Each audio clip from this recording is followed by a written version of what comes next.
소율이 문답 첫 번째 시간입니다. 이 시간에는 왜 소율이 문답을 배워야 하는지 생각해 보고자 하고요. 두 번째로는 소율이 문답의 첫 번째 질문을 분석하고 생각해 볼 수 있으면 좋겠습니다. 먼저 왜 소율이 문답을 배워야 하는지 생각해 보겠습니다. 첫 번째로 장로회 합동교단이라면 순전한 마음으로 받아야 하는 가르침이기 때문에 배워야 합니다. 대한예수교 장로회 합동 측 목회자들은 반드시 웨스트민스터 신조와 대소율이 문답을 가르치며 그 원리대로 목회하도록 맹세를 하고 안수를 받습니다. 저도 그랬습니다. 반대로 말하면 장로회 합동 측 교인이라면 반드시 배워야 하는 가르침이라는 것입니다. 그렇습니다. 저는 이 맹세 앞에서 신실하게 교회를 섬기고자 소율이 문답을 가르치려고 하는 것입니다. 소율이 문답은 두 번째로요. 소율이 문답은 중고등부 사역 방향에 가장 부합한 가르침이기 때문에 배워야 합니다. 대율이 문답이 성인과 중직자들을 가르치기 위해서 작성된 반면에 그보다 요약된 소율이 문답은 어린이들과 초신자들, 그러니까 세례를 받기 전에 신자가 훈련받기 위해서 작성되었습니다. 다시 말해서 소율이 문답은 세례 교육을 위해서 쓰였다고 해도 과언이 아닐 것입니다. 여기서 중고등부는 학습과 세례 그리고 입교에 해당하는 나이의 학생들을 훈련하는 신앙교육기관이라고 볼 수 있는데요. 그러므로 학습과 세례 그리고 입교를 받아야 하는 학생들과 이미 받은 학생들의 훈련을 위해서 소율이 문답은 더할 나위 없이 좋은 세례교육 교재가 된다는 것을 우리가 알 수 있습니다. 그래서 배워야 합니다. 세 번째, 성도 한 사람이 스스로 말씀을 바르게 읽을 수 있는 능력을 갖추게 하기 때문에 배워야 합니다. 종교개혁 시기 이전에는 로마 교황청과 그들이 파송한 사제들만 성경을 연구하고 가르칠 수 있었습니다. 아무리 사제가 잘못된 가르침을 주어도 앉아서 배우는 교회는 그대로 이의를 제기하면 안 되고 그대로 따라가야만 했습니다. 그러나 이렇게 가르치는 교회와 배우는 교회를 따로 분리하는 것은 성경의 가르침이 아닙니다. 만인이 제사장으로 부르심을 받았기 때문이죠.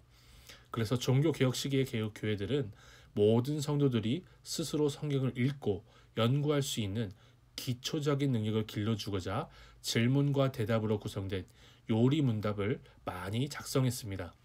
그 중에 하나가 잉글랜드에서 만든 이 문답입니다.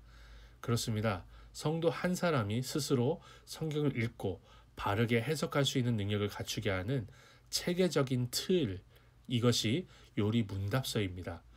이 체계적인 교리 공부는 일상 가운데 하나님의 말씀을 읽는 우리 모두가 진리 안의 자유를 누리게 해줄 것입니다. 소율이 문답은 전체 107개의 질문과 대답으로 구성되어 있습니다. 여기서 우리가 한 해 동안 가르칠 특강 소율이 문답 상권은 38문까지를 다룹니다. 이 책의 구조는 질문 분석과 답변 분석이라는 단순한 구조로 만들어져 있습니다. 나머지 파트들은 이해를 돕고 더 깊이 생각할 수 있게 구성되어 있는데요. 첫 시간은 첫 번째 질문만 분석하고 마치도록 하겠습니다. 왜냐하면 첫 번째 질문이 제일 중요하다고 볼 수 있기 때문입니다. 여기서 첫 번째 질문과 대답은 전체 질문과 대답의 방향을 제시하며 전제가 된다고 볼 수 있습니다. 사람의 주된 목적이 무엇인가요? 이 첫 번째 질문은 모든 사람에게 목적이 있다는 것을 분명하게 전제합니다. 소율이 문답은 태초에 천지를 창조하신 하나님이 인간을 만드신 목적이 있다고 가르치는 성경을 요약하여 이렇게 질문하고 답하는 것입니다. 그렇습니다. 성경은 하나님이 분명한 이유와 목적을 가지고 창조하셨다고 일관적으로 가르칩니다. 앞으로 소율이 문답은 이러한 전제를 가지고 하나님이 우리를 만드신 목적에 부합하게 사는 것이 무엇인지 보여줄 것입니다. 여기서 우리에게 목적이 있다는 것을 깊이 생각해 볼 수 있습니다. 우리는 이 세상을 창조하신 하나님이 목적을 가지고 나를 만드셨다고 고백하는 것입니다. 우리는 단순히 하늘나라에 들어가는 티켓을 가지고 목적 없이 사는 사람들이 아닙니다. 우리는 분명한 목적을 위해서 살도록 부르심을 받았습니다. 다시 말해서 우리는 기독교인으로서 목적이 있다는 것을 생각해 볼 수 있습니다. 적어도 우리는 교회에 와서 예배만 드리고 세상에 나가서는 세상이 제시하는 목적을 위해 사는 존재가 아닙니다. 공부를 하고 돈을 벌고 인간관계를 하는 것과 예배를 드리는 목적이 별개가 아니라는 것입니다. 그래서 소요리 문답은 사람의 주된 목적이 무엇이냐고 묻습니다.